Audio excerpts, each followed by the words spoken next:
Hello friends, नमस्कार। आप सभी का वेलकम है इस क्लास में। You all are welcome to this class. इस क्लास में हम डिस्कस करने वाले हैं 100 एमसीक्यूज।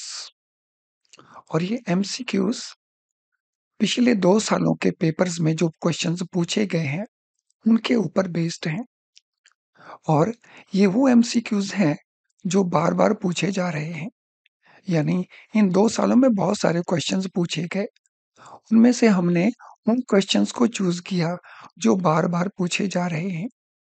सो दैट मीन्स कि अभी जो क्वेश्चन हम डिस्कस करने जा रहे हैं इनके इस एग्जाम में पूछे जाने की पॉसिबिलिटी काफी ज्यादा बन सकती है। और ये 100 क्वेश्चंस हम 3 पार्ट्स में डिस्कस करने वाले हैं।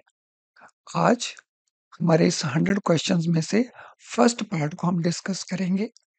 रिमेनिंग पार्ट्स को पार्ट 2 और पार्ट 3 में डिस्कस करेंगे। तो चलिए इन क्वेश्चंस को डिस्कस करते हैं, इनको केयरफुली अंडरस्टैंड करें और इनका बेनिफिट लें ताकि एग्जाम में आपको आपका स्कोर इम्प्रूव करने का अपॉर्चुनिटी अवेलेबल हो। तो चलिए शुरू करते हैं क्वेश्चंस को। So this is first question before us. So question क्या है? When exporter book forward contract with the bank, what is hatched? ये हमारे स्टेटमेंट्स हैं ऑप्शन आंसर देने के लिए। तो पहले तो हम क्वेश्चन को केयरफुली अंडरस्टैंड कर लें। तो यहाँ फॉरवर्ड कॉन्ट्रैक्ट बुक कौन कर रहा है? एक्सपोर्टर कर रहा है। यानी उसके पास फॉरेन करेंसी आने वाली है फ्यूचर में। He is going to receive foreign currency in future, जिसे वो बैंक को डिलीवर करेगा। लेकिन किस रेट के ऊपर डिलीवर करेगा? वो रेट आज फिक्स हो जाएगा। अगर वो ऐसा करता है तो वो इस चीज को कवर कर रहा है इनमें से। यानी यहाँ पे रिस्क है कुछ इन 4 स्टेटमेंट्स में से। इनमें से वो किस रिस्क को कवर कर रहा है? तो हम सभी स्टेटमेंट्स को देख लेते हैं। एप्रिसिएशन ऑफ रुपी, यानी रुपी की वैल्यू इंक्रीज कर सकती है फ्यूचर में। डेप्रिसिएशन ऑफ रुपी, रुपी की वैल्यू डेप्रिशिएट कर सकती है। डिवैल्यूएशन ऑफ रुपी, गवर्नमेंट रुपी की वैल्यू को रिड्यूस कर सकती है। या फॉरेन करेंसी का डेप्रिशिएट होना। तो इनमें से किस रिस्क को एक्सपोर्टर कवर कर रहा होता है, हेज कर रहा होता है? फिर जहां एक्सपोर्टर को नुकसान हो रहा होगा उस रिस्क को एक्सपोर्टर हेज करेगा। अगर रुपये अप्रिशिएट हो जाता है फ्यूचर के अंदर तो उसको नुकसान होने वाला है। आज अगर वो नहीं बेचता तो उसको कम रुपये मिलेंगे। रुपये अगर डेप्रिशिएट होता है तो उसको ज्यादा रुपये मिलेंगे। यानी इसको उसको कवर करने की जरूरत नहीं है, लेकिन इसको वो कवर करेगा। गवर्नमेंट अगर रुपये की वैल्यू को रिड्यूस कर देती है तो भी उसको बेनिफिट मिलने वाला है, तो इसको भी वो कवर नहीं करेगा। फॉरेन करेंसी की वैल्यू डिक्लाइन कर सकती है तो ये उसको लॉस हो सकता है। अगर फॉरेन करेंसी की वैल्यू डिक्लाइन की तो उसको कम रुपये मिलेंगे, तो ये भी हो सकता है। तो हमारे पास 2 आंसर बनते हैं, 1 एंड 4। तो चलिए ऑप्शन देख लेते हैं क्या क्या है। 1 एंड 4 हमारा आंसर है, 2 एंड 4 हमारा आंसर है, ओनली 3 हमारा आंसर है, या ओनली नंबर 1 हमारा आंसर है। तो मैंने क्वेश्चन को डिस्कस कर दिया है एंड आई एम श्योर अब आपको डिफिकल्टी नहीं होनी चाहिए कि कौन सा आंसर बनता है। सो आंसर विल बी ए। चलिए क्वेश्चन नंबर 2 के ऊपर चलते हैं। बैंक बैलेंस शीट, उसके अंदर जो कैपिटल होती है वो किसको रिप्रेजेंट करती है? ओनर के स्टेक, क्रेडिटर के स्टेक को, डिपॉजिटर के स्टेक को, या डेटर के स्टेक को? सो अगर वो बैंकिंग बिजनेस है तो उस बैंकिंग बिजनेस में यानी बैंक के लिए डिफरेंट लोग हैं जिनका स्टेक है। वो ओनर हो सकते हैं, क्रेडिटर हो सकते हैं, डिपॉजिटर्स हो सकते हैं, डेटर्स हो सकते हैं। तो ये बैलेंस शीट में कैपिटल किसको रिप्रेजेंट करती है? सो कैपिटल रिप्रेजेंट करती है जो शेयर होल्डर्स हैं।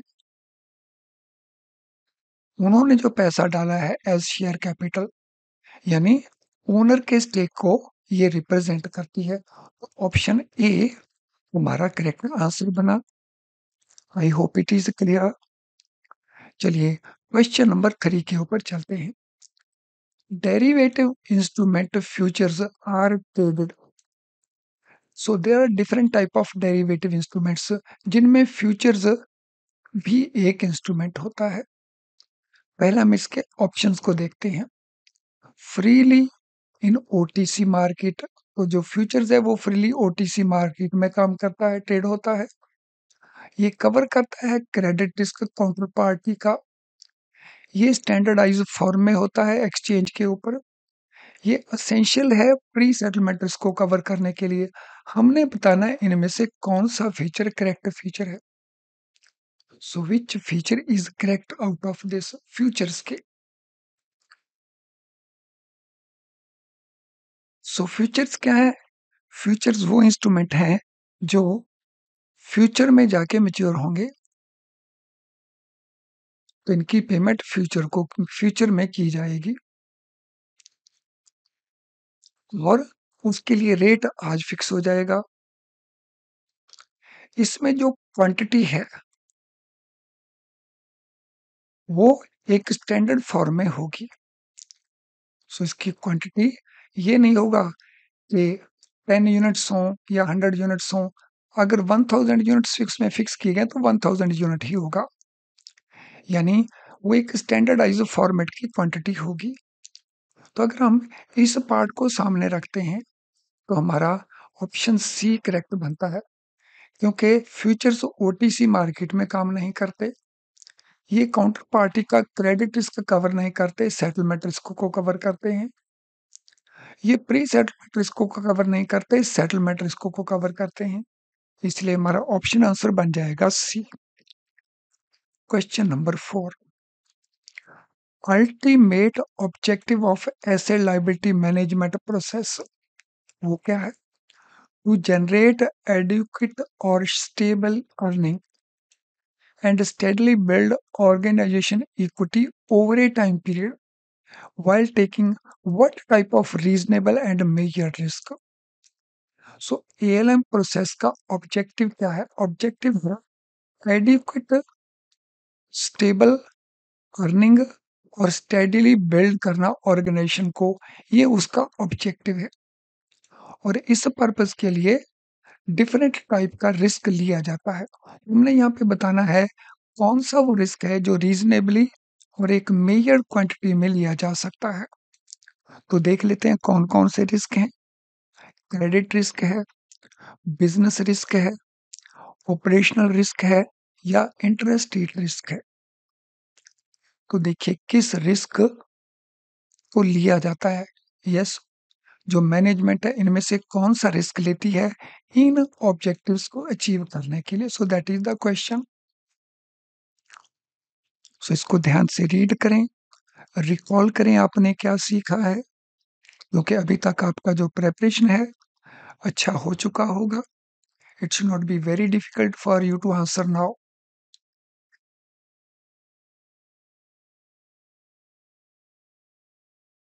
सो what shall be the answer here?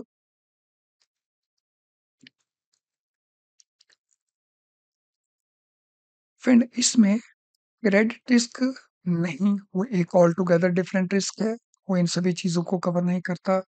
Business risk उसमें है, operational risk altogether different है, interest rate risk altogether different है। तो इसमें वो एक रीजनल लेवल के ऊपर एक मेजर क्वांटिटी के अंदर वो बिजनेस रिस्क ले रहा होता है। तो हमारा ऑप्शन आंसर बन जाता है बी। तो I hope this is clear. चलिए अब नेक्स्ट क्वेश्चन के ऊपर चलते हैं। Question number 5। What is main role of bank treasury? Bank में जो ट्रेजरी है उसका मेन रोल क्या रहता है? improve efficiency of a treasury personnel, act as influencer in the interbank market, fund management and compliance with reserve requirement, या providing corporate to raise funds in the market. तो हमने बताना है जो ट्रेजरी है उनका मेन रोल क्या है। सो ट्रेजरी प्राइमरली क्या काम करती है? सो आमतौर के ऊपर ट्रेजरी बैंक का जो हेड ऑफिस है, कॉर्पोरेट ऑफिस है, वहीं पे लोकेटेड होती है। ये एक डिपार्टमेंट भी हो सकता है, एक स्पेशल ब्रांच भी हो सकती है। और इसका काम क्या होता है? सो बैंक के पास जो सरप्लस फंड्स हैं, जो ब्रांचेस डिपॉजिट लेती हैं, उसमें से वो लोन दे देती हैं, उसके बावजूद भी सरप्लस बच जाता है। अगर डिपॉजिट में से लोन को माइनस कर दिया जाए तो सरप्लस बच जाएगा। उस सरप्लस को मैनेज करने का काम ट्रेजरी करती हैं। यानी ट्रेजरी प्राइमरली क्या कर रही हैं? जो सरप्लस फंड्स हैं, ट्रेजरी उनको मैनेज करती हैं। तो जो डिपॉजिट एंड लोन का डिफरेंस है, फंड्स बचे हैं, उन फंड्स का मैनेजमेंट करती है। इसके अलावा चाहे वो सीआरआर है, चाहे वो एसएलआर है, उनको भी ट्रेजरी मैनेजमेंट करती है। अगर बैंक के पास एट सम स्टेज फंड्स ज़्यादा चाहिए लेकिन बैंक के पास डिपॉजिट रिलेटिवली कम है, तो फिर ट्रेजरी फंड्स बोरो करती हैं। यानी कुल मिला के ट्रेजरी क्या करती हैं? जो मेन रोल उसका है, वो है फंड्स का मैनेजमेंट। और साथ में जो रिजर्व रिक्वायरमेंट है in the form of CRR, SLR, वो काम भी करती है। आई होप दिस इज क्लियर। तो चलिए अब हम चलते हैं अगले क्वेश्चन के ऊपर। Question number 6, under notice money funds are transacted by treasury for how many days. So notice money में जो फंड्स हैं वो ट्रेजरी कितने दिनों तक लेन देन करती हैं, क्योंकि ट्रेजरी फंड्स को बोरो करती है, फंड्स को लेंड भी करती है। तो अगर वो नोटिस मनी में लेंड या बोरो करती है तो ये ट्रांजैक्शन कितने दिनों का है? ये हमारे ऑप्शंस हैं, 1 से 7 डेज का, 2 से 14 डेज का, 15 से 30 डेज का, एंड ओवरनाइट ओनली। देखिए क्या आंसर बनता है।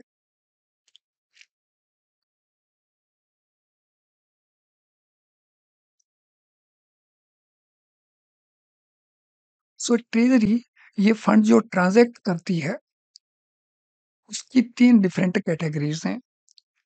एक जिसको हम कहते हैं कॉल मनी, एक जिसको हम कहते हैं नोटिस मनी, एक जिसको हम कहते हैं टर्म मनी। सो तीनों में फंड्स को ट्रांजैक्ट किया जाता है। ट्रांजैक्ट करना मीन्स फंड को बोरो करना या फंड्स को लेंड करना। अगर वो एक दिन के लिए फंड बोरो करते हैं या लेंड करते हैं तो वो बन जाता है ओवरनाइट मनी, जिसको हम कॉल मनी भी कहते हैं। तो कॉल मनी कितने पीरियड का हुआ? सो कॉल मनी हुआ 1 डे का, जिसको हम ओवरनाइट भी कहते हैं। और नोटिस मनी है 2 से लेके 14 डेज के लिए। सो इट इज 2 to 14 डेज। और जो टर्म मनी है वो 15 डेज से ऊपर है। So over 15 days, so that is called term money.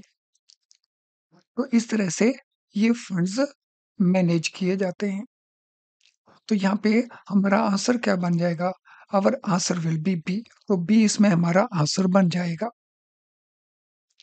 Friends ध्यान रहे, ये सारे के सारे वो क्वेश्चंस हैं जो पिछले 2 साल में बार बार पूछे जा चुके हैं और इनके आगे भी पूछे जाने की पूरी पॉसिबिलिटीज है। तो इनमें से किसी भी क्वेश्चन को इग्नोर नहीं करना। अगर जरूरत पड़े तो वीडियो को दोबारा से वॉच करें ताकि आपको इसका पूरा बेनिफिट मिल सके। तो चलिए अगले क्वेश्चन के ऊपर चलते हैं। अगले क्वेश्चन में जाने से पहले तो ये इंपॉर्टेंट इंफॉर्मेशन है आपके लिए। फ्रेंड्स सीआईबी करने के लिए अगर आपको बेस्ट क्वालिटी का लो प्राइस्ड वीडियो रिकॉर्डेड लेसन्स चाहिए। सो 4 इंपॉर्टेंट जो कंपल्सरी पेपर्स हैं उनके लिए पीडीएफ क्वेश्चन बैंक चाहिए या केस स्टडी वीडियोस चाहिए, तो all this is available with us और ये बहुत ही इकोनॉमिक प्राइस के ऊपर अवेलेबल है। मैं आपको बताना चाहूँगा कि पिछले मोर देन 30 इयर्स में 10 लाख से ज़्यादा स्टूडेंट्स की हम हेल्प कर चुके हैं, जीआईबी एग्ज़ाम पास करने के लिए, सीआईबी एग्ज़ाम पास करने के लिए और प्रमोशन एग्ज़ाम पास करने के लिए। सो ये सब कहाँ पे अवेलेबल है? बेस्ट क्वालिटी का लेटेस्ट अपडेटेड ये अवेलेबल है हमारी इस वेबसाइट के ऊपर। तो हमारी इस वेबसाइट को लॉगिन करें, इसके कोर्सेज़ पेज में जाएँ, तो वहाँ पे आपको इनसे रिलेटेड सारे के सारे कोर्सेज़ मिल जाएँगे और बहुत ही इकोनॉमिकल प्राइस के ऊपर। अगर आपने अभी तक इनको यूज़ नहीं किया, तो this is opportunity for you to make use of all this. तो चलिए अब हम चलते हैं अगले क्वेश्चन के ऊपर। इन ए सिक्योरिटाइज्ड ट्रांज़ैक्शन, सिक्योरिटाइजेशन की जो ट्रांज़ैक्शन है, आफ्टर सिक्योरिटाइजेशन जो रिस्क है पूल ऑफ एसेट्स का वो किसके पास चला जाता है? तो पहले तो हम ऑप्शंस देख लेते हैं। सर्विसर के पास, स्पेशल पर्पस व्हीकल के पास, ओरिजिनेटर के पास या इन्वेस्टर के पास। सो पहले हम देखें कि सिक्योरिटाइजेशन ट्रांजैक्शन होता क्या है। सिक्योरिटाइजेशन ट्रांजैक्शन मींस बैंक के जो लोन्स हैं इनको कन्वर्ट कर दिया जाता है मार्केटेबल सिक्योरिटीज के अंदर, जैसे बॉन्ड्स होते हैं उस प्रकार की मार्केटेबल सिक्योरिटीज क्रिएट कर दी जाती हैं on the basis of bank loans. उनमें रिकवरी आनी है तो इनके बॉन्ड्स बना दिए जाते हैं, तो उसको हम कहते हैं सिक्योरिटाइजेशन।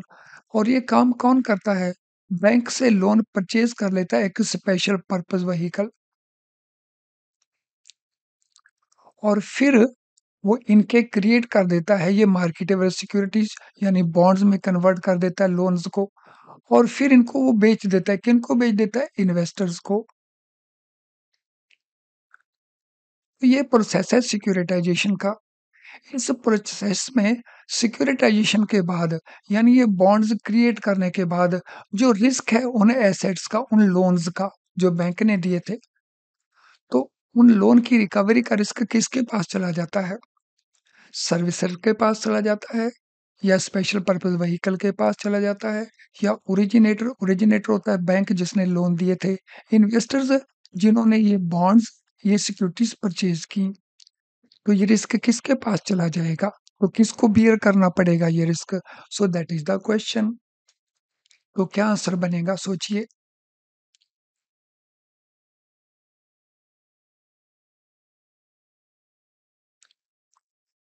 सो ये रिस्क ट्रांसफर हो जाएगा इन्वेस्टर्स को, जिन लोगों ने इन बॉन्ड्स में पैसा लगाया है, इन सिक्योरिटीज में पैसा लगाया है। तो अगर लोन्स की रिकवरी नहीं होती तो राइट ऑफ बैंक को नहीं करना पड़ेगा, बैंक तो ऑलरेडी पैसा ले चुका होगा, तो राइट ऑफ इन इन्वेस्टर्स को करना होगा।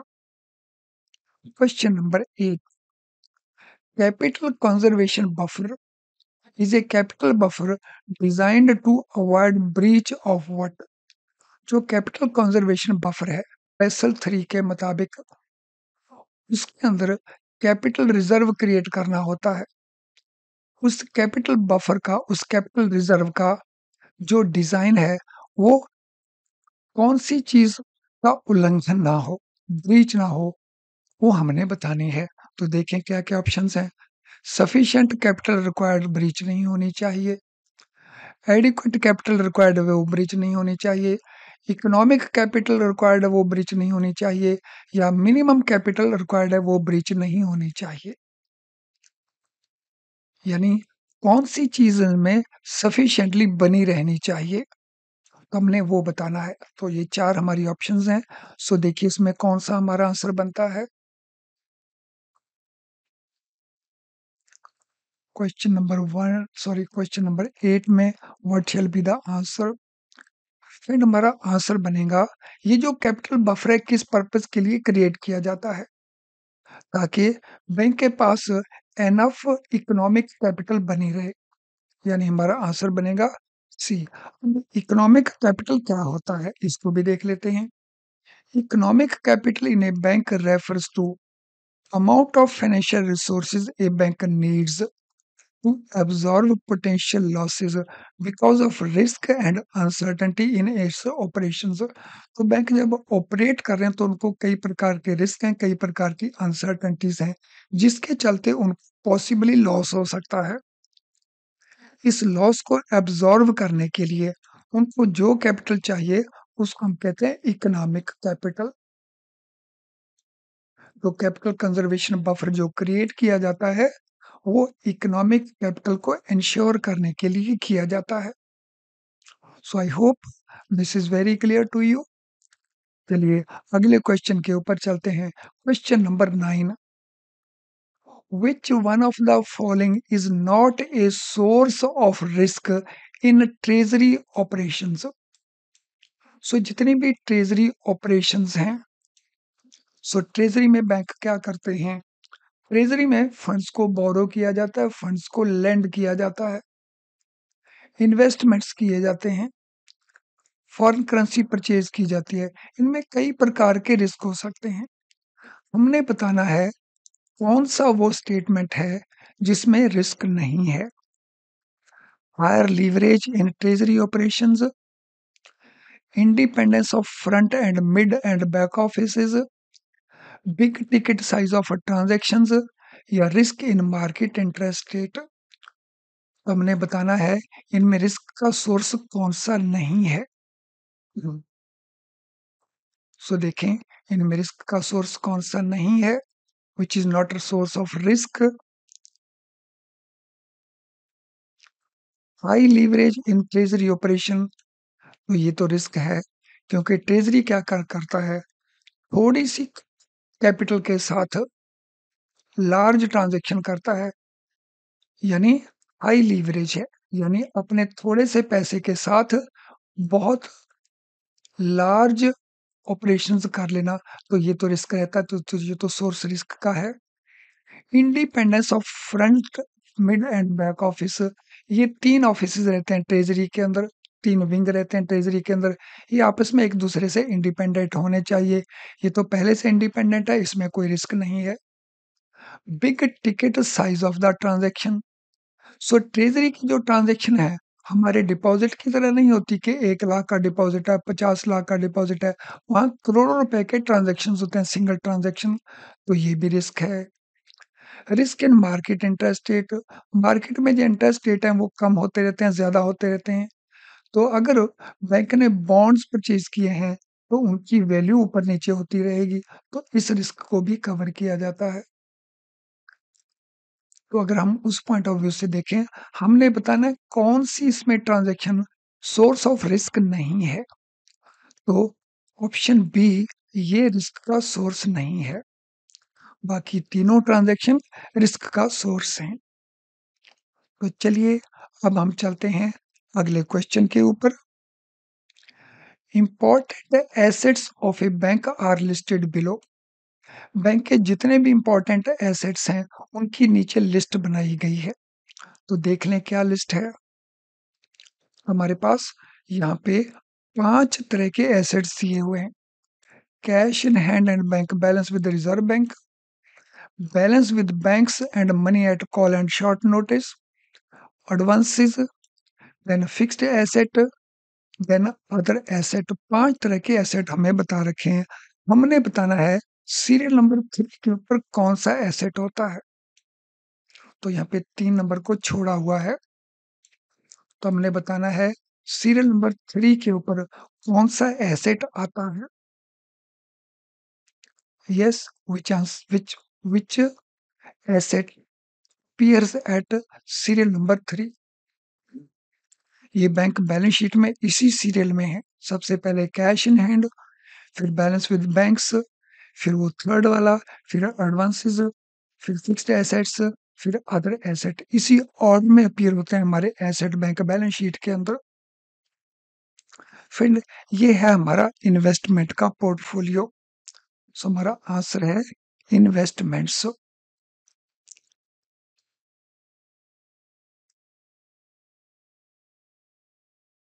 Let us now move to question number 11.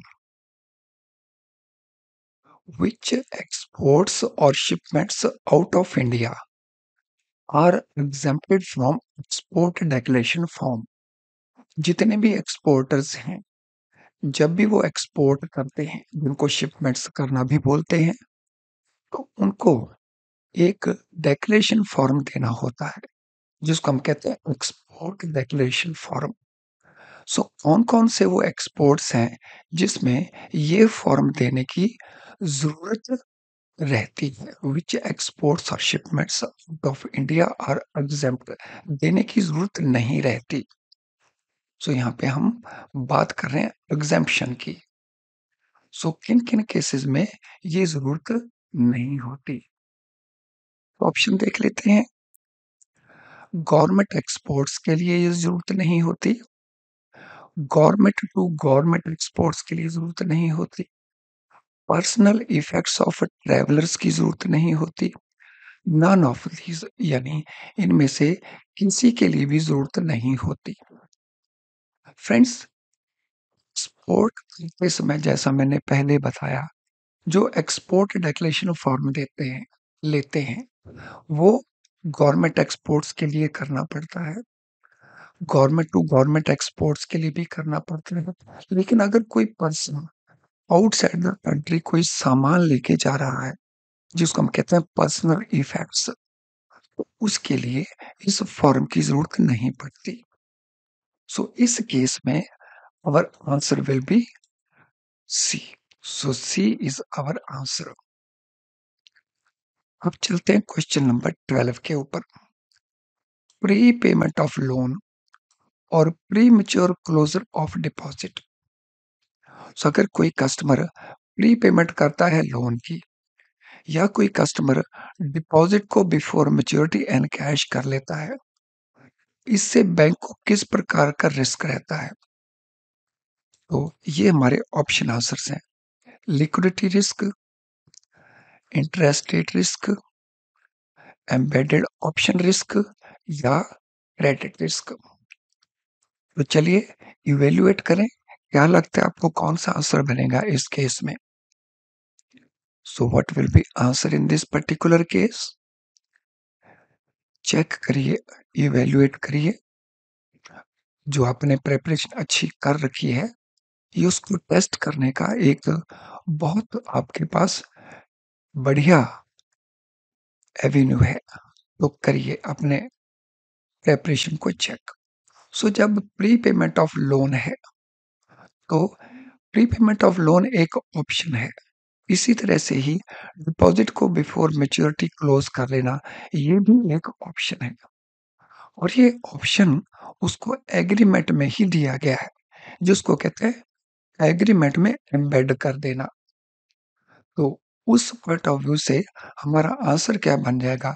Embedded option risk. तो चाहे वो प्री पेमेंट ऑफ लोन है, चाहे वो pre mature payment of deposit लेता है कस्टमर, तो दोनों ही केसेस में ये ऑप्शन है उसका, और ये ऑप्शन कॉन्ट्रैक्ट के अंदर ही है, इसलिए हम इसको कहते हैं एम्बेडेड ऑप्शन। तो ये रिस्क बैंक फेस कर रहा है। तो I hope again this is very very clear. Friend, ध्यान रखना है, ये सारे वो क्वेश्चंस हैं जो प्रीवियस एग्जाम्स में पूछे जा चुके हैं, नंबर 1। एंड सेकेंडली, ये क्वेश्चन केवल पूछे नहीं जा चुके, ये बार-बार पूछे जा रहे हैं, इसीलिए इनकी इम्पोर्टेंस बढ़ जाती है। Question number 13, what is Basel pillar 3 market discipline disclosure frequency? जैसा हमें पता है, बेसल 3 के 3 पिलर्स हैं, और तीसरा जो पिलर है, वो मार्केट डिसिप्लिन को रिलेट करता है। इसमें कई सारी जानकारियाँ बैंक को देनी होती हैं, वो भी फ्रीक्वेंटली, जिसको हम डिस्क्लोजर्स कहते हैं। हमने बताना है इन डिस्क्लोजर्स की फ्रीक्वेंसी क्या है, यानी कितनी-कितनी देर के बाद ये जानकारी प्रोवाइड करनी है बैंकों को। मंथली बेसिस के ऊपर, या क्वार्टरली और हाफ ईयरली बेसिस के ऊपर, या एनुअल बेसिस के ऊपर, या at the time of audit?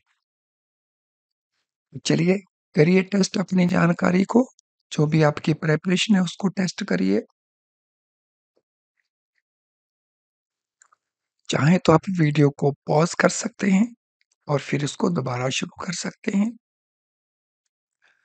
फिर जितनी भी ये इंफॉर्मेशन प्रोवाइड करनी है, डिस्क्लोज करनी है, ये दो तरह की इंफॉर्मेशन होती है। कुछ इंफॉर्मेशन क्वार्टरली बेसिस के ऊपर डिस्क्लोज करनी है और कुछ इंफॉर्मेशन हाफ ईयरली बेसिस के ऊपर डिस्क्लोज करनी है। उसके लिए रिजर्व बैंक ऑफ इंडिया के रूल्स हैं।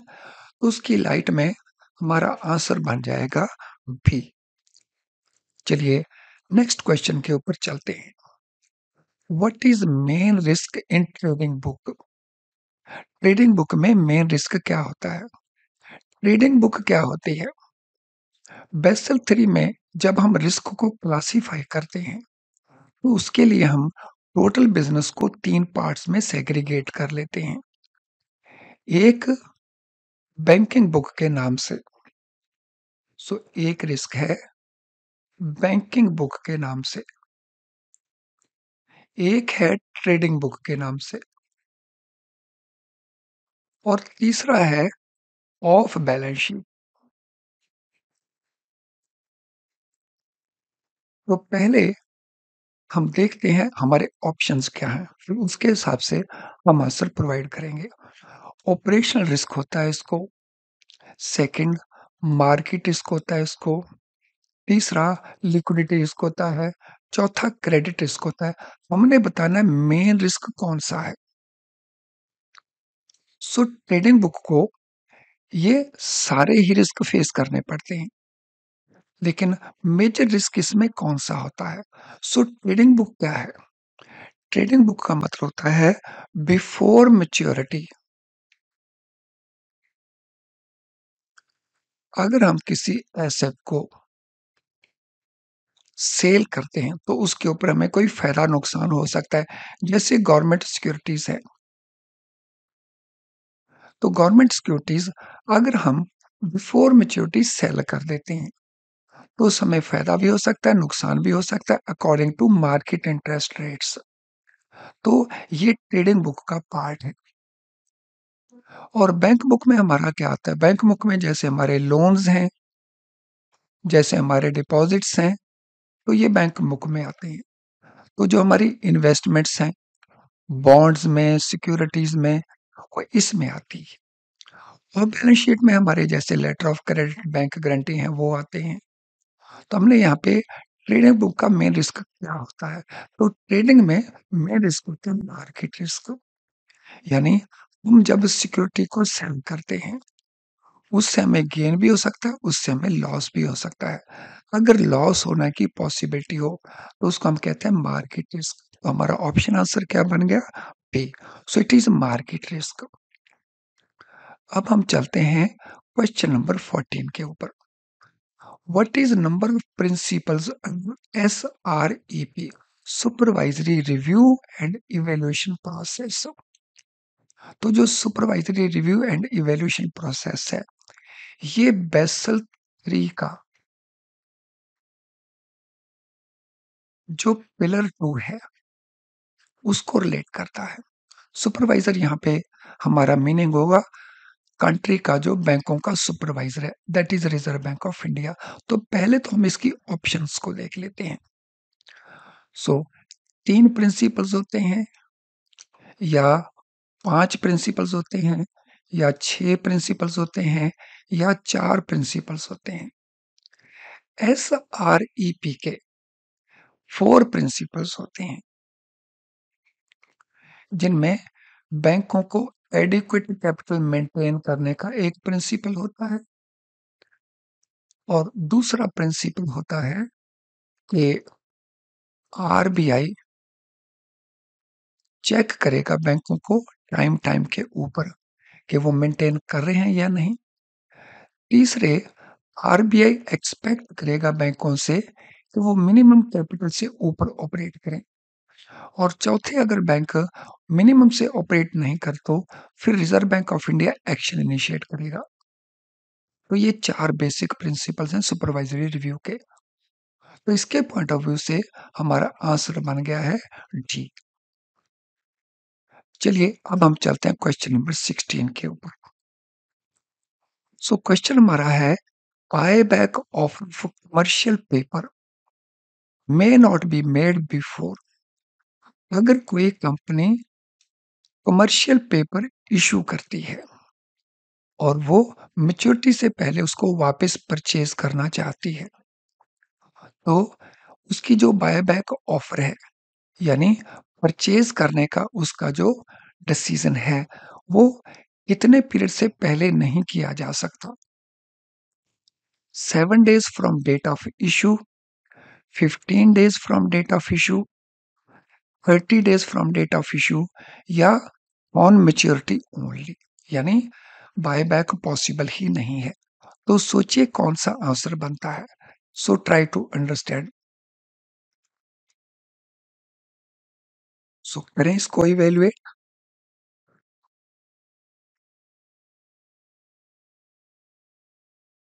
सो बायबैक ऑफर ऑन मैच्योरिटी हो सकता है? नो, बायबैक तो मैच्योरिटी से पहले भी हो सकता है। क्या ये 30 डेज पहले हो सकता है डेट ऑफ इशू से? पहले 30 डेज का ही रूल हुआ करता था, लेकिन अब ये चेंज हो गया है। तो नया रूल क्या है? क्या ये 15 डेज है या ये 7 डेज है? फ्रेंड प्रेजेंटली ये रूल हो गया है 7 डेज का। अगर आपको कहीं ऐसा पढ़ने को मिलता है कि 30 days from date of issue है, तो वो आंसर हमारा गलत हो जाएगा। हमारा करेक्ट आंसर बनेगा 7 डेज का। Question number 17। Rupee denominated bond issued by Indian companies to raise funds offshore।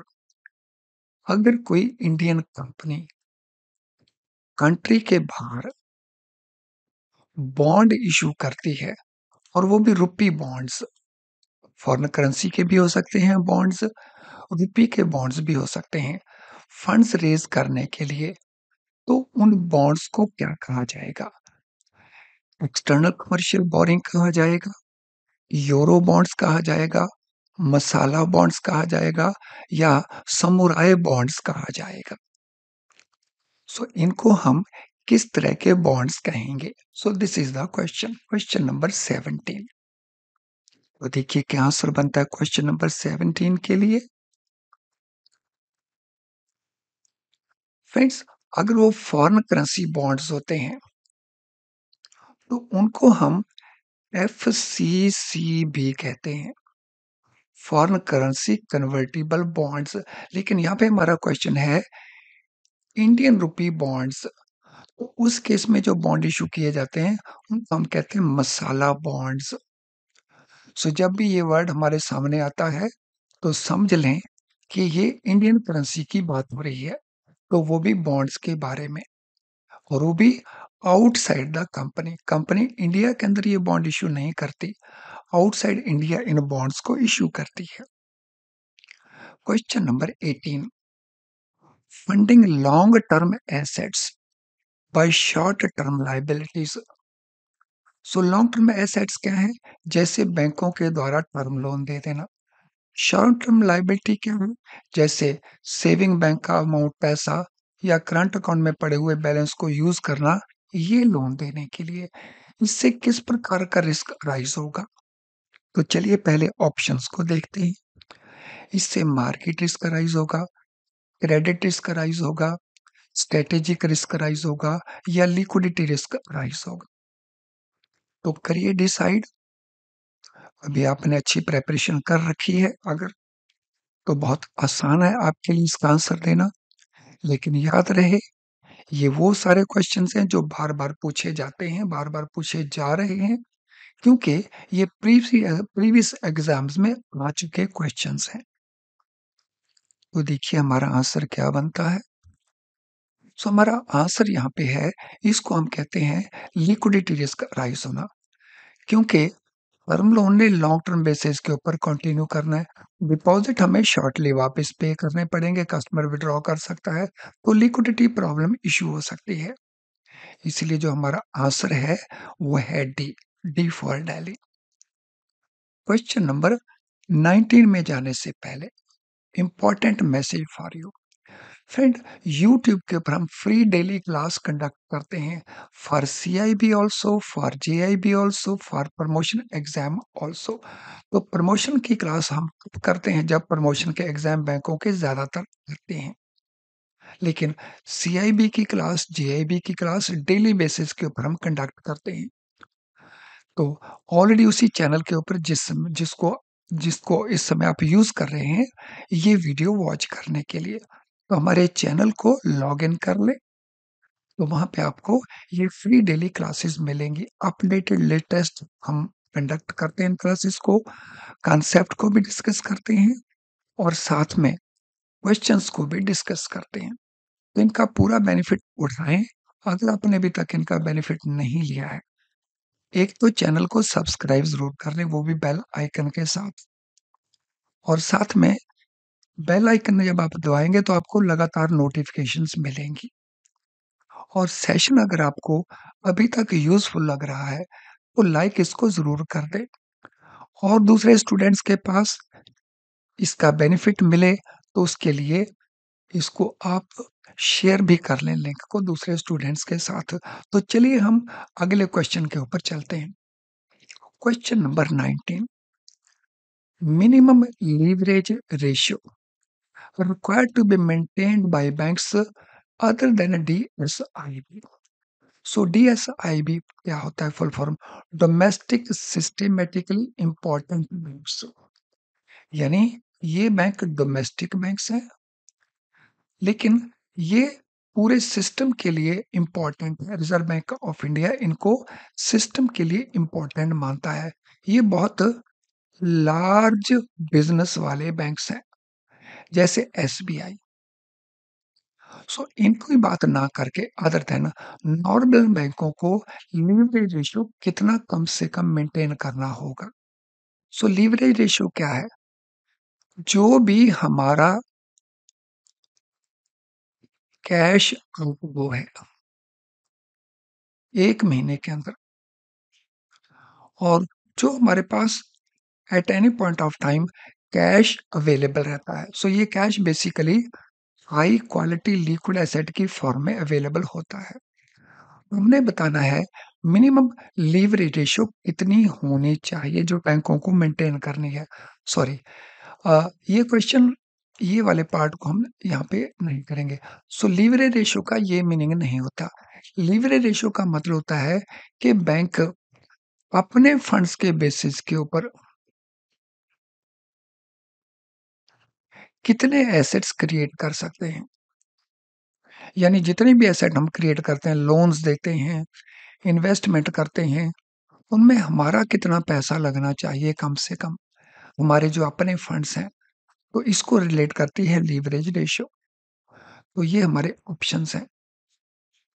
सो देखिए इनमें कौन सी ऑप्शन करेक्ट ऑप्शन बनती है। So 3%, no, 4%, no, 4.5%, no, 3.5%, yes it is 3.5%। तो ये लीवरेज रेशियो मिनिमम बैंकों को ये मेंटेन करना है। In fact it is not minimum, तो दिस इज मैक्सिमम। तो ये मैक्सिमम रेशियो है। चलिए अब हम अगले क्वेश्चन के ऊपर चलते हैं। Select components of going concern, so जिसको हम टीयर 1 कैपिटल कहते हैं, एंड गॉन कंसर्न कैपिटल जिसको हम टीयर 2 कैपिटल कहते हैं, फ्रॉम द गिवन लिस्ट। तो यहाँ पे आपको एक लिस्ट दी गई है। रिवैल्यूएशन रिजर्व का लिस्ट है, जनरल प्रोविजन लॉस रिजर्व्स हैं, PNCPS है, RNCPS है, गुडविल है। तो हमने बताना है इनमें से कौन से टीयर 1 कैपिटल के कंपोनेंट्स हैं और कौन से टीयर 2 के कंपोनेंट्स हैं। और यहाँ पे हमारा एक और इम्पोर्टेंट क्वेश्चन भी कवर होता है। टियर 1 को हम क्या कहते हैं? Going concern capital. और टियर 2 को क्या कहते हैं? Gone concern capital. तो इसमें से आप आइडेंटिफाई करें कौन-सा टियर 1 है और कौन-सा टियर 2 है। आई एम श्योर बेसल 3 आपने अच्छे से कर रखा होगा। तो देखिए इनमें कौन-सा हमारा करेक्ट बनता है। सो जो रीवैल्यूएशन रिजर्व है, ये टियर 1 का पार्ट है। जो जनरल प्रोविजन लॉस रिजर्व्स है, ये टियर 2 का पार्ट है। जो पीएनसीपीएस है, ये टियर 1 का पार्ट है, जिसको हम कहते हैं AT1 का पार्ट। आरएनसीपीएस ये टियर 2 का पार्ट है और गुडविल किसी का भी पार्ट नहीं है। तो रिवैल्यूएशन रिजर्व ये CET1 होता है, कैपिटल का पार्ट है।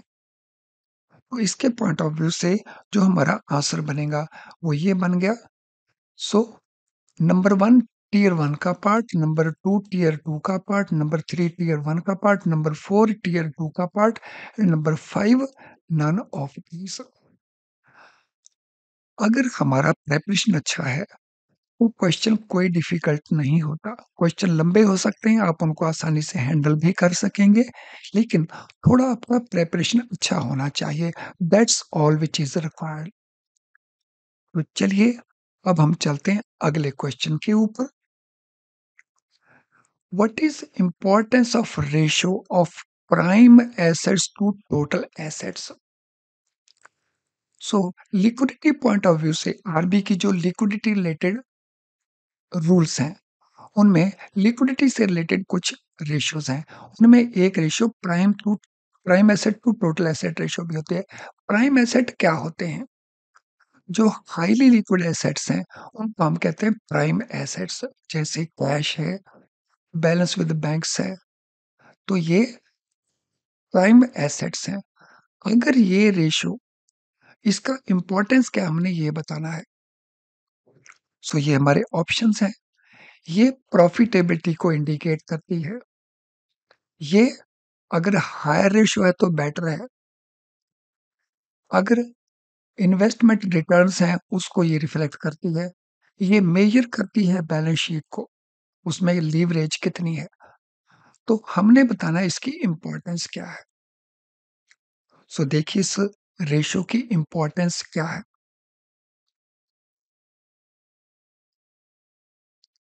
So what is importance of this ratio?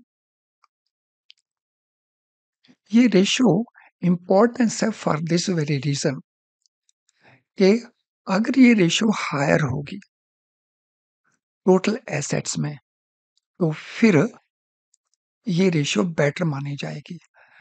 Higher कैसे होगी? जैसे हमारा कैश है, हमारे पास बैंक बैलेंस है, या इसी प्रकार से हमारे पास कैश क्रेडिट लोन्स वगैरह हैं, बिल्स डिस्काउंटिंग हमारे लोन्स हैं। एक तरफ हमारे टोटल एसेट हैं, लेट अस से 100, और एक तरफ हमारे ये लिक्विड एसेट्स हैं, लेट अस से 20। दूसरी तरफ लिक्विड एसेट्स हैं 30 और टोटल एसेट्स हैं 100। इस केस में जो भी रेशियो हाई होगी वो बेटर है। यानी अगर हमारे पास लिक्विड एसेट्स ज्यादा होंगे तो हम हमारी जो सेविंग बैंक अकाउंट का विड्रॉल्स है, करंट अकाउंट का विड्रॉल है, एफडीज का प्री मैच्योर विड्रॉल है, आसानी से कर सकेंगे। तो इसीलिए हायर जो रेशियो है वो बेटर है। तो यहाँ पे हमारा आंसर आ जाएगा हायर रेशियो इज बेटर। और अगर ऑप्शन होता साथ में लो रेशियो इज बेटर, तो भी हमारा answer higher ratio is better वही बनता। तो I hope it is very clear to all of us. तो चलिए अब चलते हैं नेक्स्ट क्वेश्चन के ऊपर।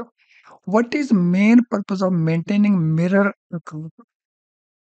मिरर अकाउंट मेंटेन करने का मेन पर्पस क्या रहता है? For customer complaint resolution, to facilitate reconciliation of foreign exchange transactions, for internal audit reporting, या to manage CRR requirement. Yes, क्या आंसर बनेगा?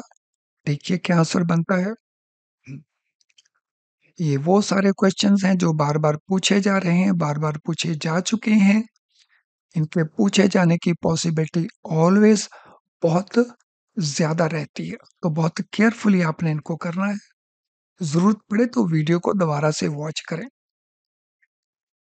पहले मिरर अकाउंट होता क्या है? फ्रेंड, बैंक जो भी नॉस्ट्रो अकाउंट मेंटेन करते हैं कंट्री के बाहर, वो अकाउंट हमारे फॉरेन करेंसी में होते हैं। इस फॉरेन करेंसी की value at any given point of time, जैसे हम कहें कि 31 मार्च को जितने भी आउटसाइड कंट्री हमारे नॉस्ट्रो अकाउंट हैं, उनमें जितना भी बैलेंस हमारे पास फॉरेन करेंसी का पड़ा है, उनकी इंडियन रुपी में वैल्यू कितनी है, ताकि हम बैलेंस शीट में उसको इंक्लूड करेंगे। फॉरेन करेंसी में तो बैलेंस शीट में दिखाया नहीं जाएगा, तो इंडियन रुपी में उसको दिखाने के लिए कौन सा अकाउंट बनाया जाएगा? एक मिरर अकाउंट बनाया जाएगा। मिरर अकाउंट में फॉरेन करेंसी के साथ-साथ इंडियन करेंसी भी दिखाई जाती है, यानी मिरर अकाउंट 2 करेंसीज़ को रिफ्लेक्ट करता है। इस पर्पज़ के लिए, ये देखने के लिए कि जो भी ट्रांज़ैक्शन हमारी नॉस्ट्रो अकाउंट में हो रही हैं, क्या वो हमारे इंडियन रुपी में सारी की सारी रिफ्लेक्ट हो रही हैं कि नहीं? मिरर क्या होता है? रिफ्लेक्शन होता है। तो इसका मतलब इसको हम यूज़ करते हैं फॉरेन एक्सचेंज ट्रांज़ैक्शंस को रिकंसाइल करने के लिए। और यहाँ पे मैंने एक्स्ट्रा क्वेश्चन कवर कर लिया। एक्स्ट्रा क्वेश्चन क्या है? ये कितनी करेंसीज़ में होता है मिरर अकाउंट? 2 करेंसीज़ में होता है। और अगर ये पूछा जाए कि मिरर अकाउंट आउटसाइड इंडिया होता है कि इन इंडिया होता है? तो ये इन इंडिया होता है। Question number 23, strategy of actively managing the composition and mix of assets and liabilities portfolio in a bank is called। तो बैंक जब एक्टिवली मैनेज करते हैं कि हमारे एसेट्स का मिक्स क्या है, हमारी लायबिलिटीज का मिक्स क्या है, यानी उसको हम कहते हैं कंपोजिशन एंड मिक्स। तो उस स्ट्रेटेजी को क्या कहते हैं? ये हमारे ऑप्शंस हैं। उसको हम कहते हैं इंटरेस्ट आर्बिट्राज, या उसको हम कहते हैं रिस्क हेजिंग, या उसको हम कहते हैं पोर्टफोलियो डाइवर्सिफिकेशन, या उसको हम कहते हैं बैलेंस शीट स्ट्रक्चरिंग। तो सोचिए क्या कहते हैं उसको, कोशिश करिए थोड़ी। What it is called?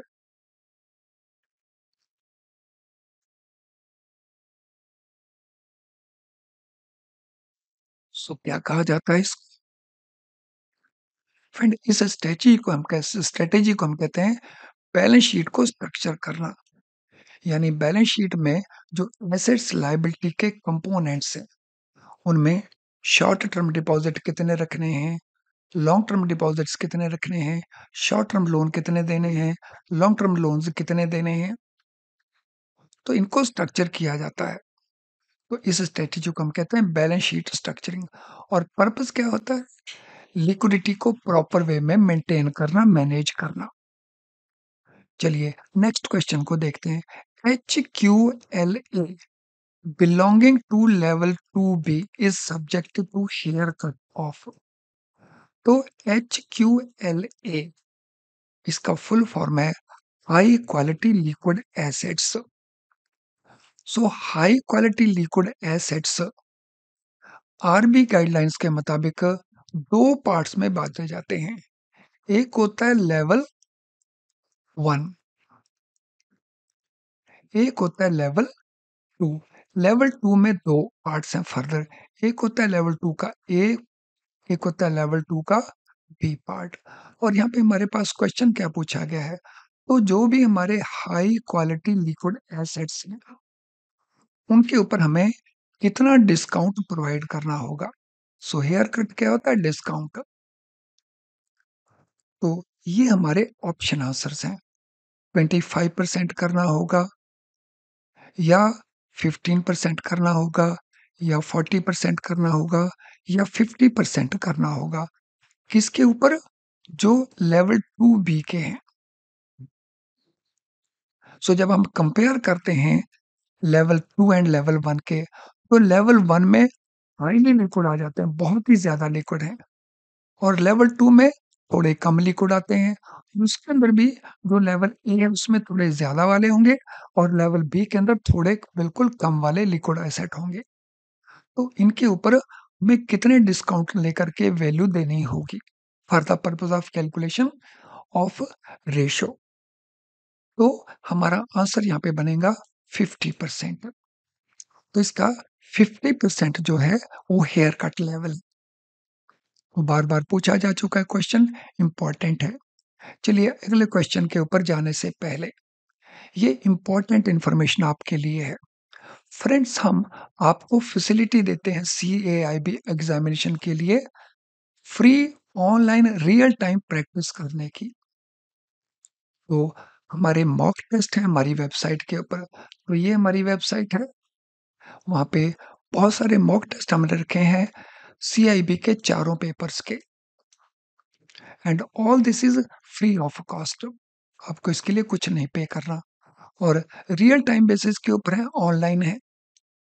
तो अगर आपने इनका बेनिफिट अभी तक नहीं लिया तो इनका बेनिफिट लीजिए, प्रैक्टिस करिए और पेपर में अपने पास होने की पॉसिबिलिटीज को इंक्रीज करिए। तो आप में से बहुत सारे लोग ऑलरेडी इनको यूज कर रहे हैं।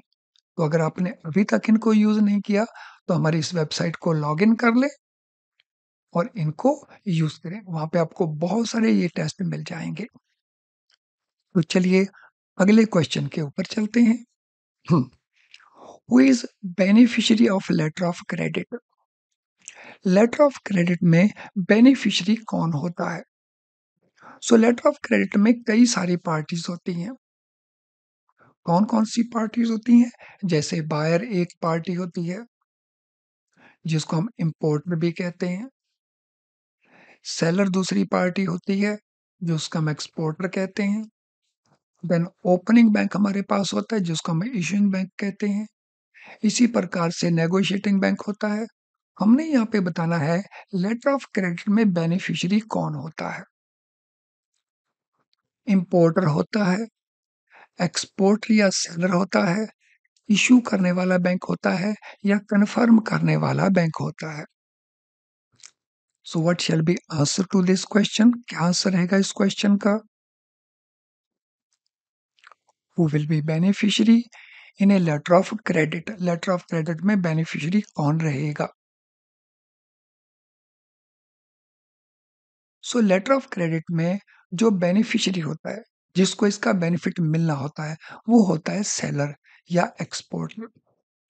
इंपोर्टर की तो इसमें लायबिलिटी होती है लेटर ऑफ क्रेडिट के अंदर कि उसको जो डॉक्यूमेंट्स का पेमेंट करना है और एक्सपोर्टर को उन डॉक्यूमेंट का पेमेंट रिसीव करना है। इसलिए बेनिफिशियरी होगा लेटर ऑफ क्रेडिट एक्सपोर्टर और seller.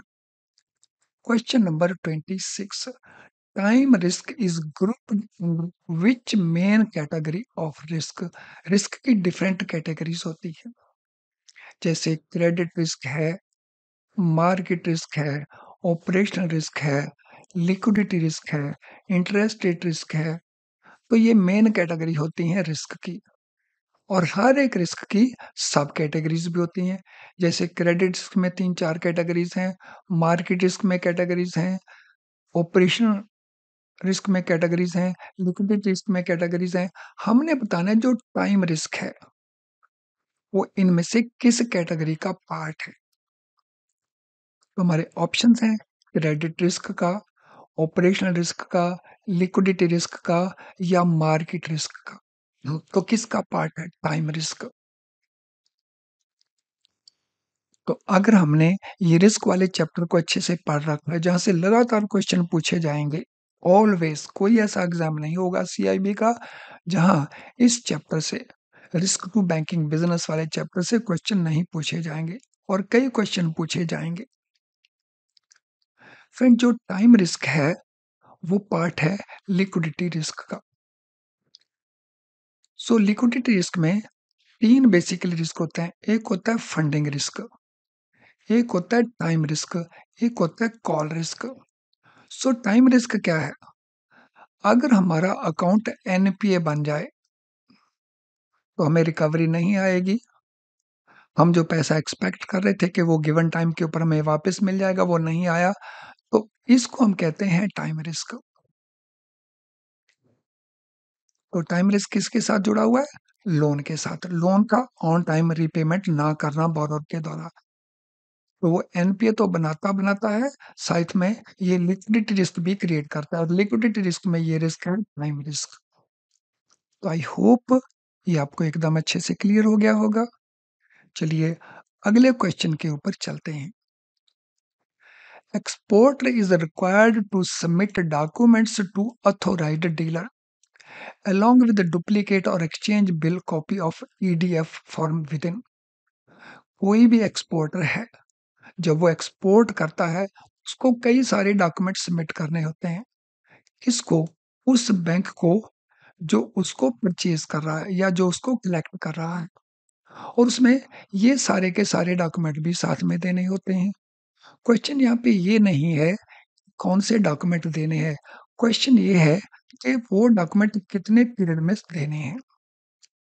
With in 30 days from date of shipment, within 14 days from date of shipment, within 21 days from date of shipment, within 10 days from date of shipment. तो कितने दिनों में ये document उसने submit करने हैं negotiate करने वाले बैंक को, यानी जिस बैंक ने वो डॉक्यूमेंट परचेज करने हैं। तो चलिए सोचिए क्विकली और आंसर को प्रोवाइड करिए, कितने दिन में उसने ऐसा करना है।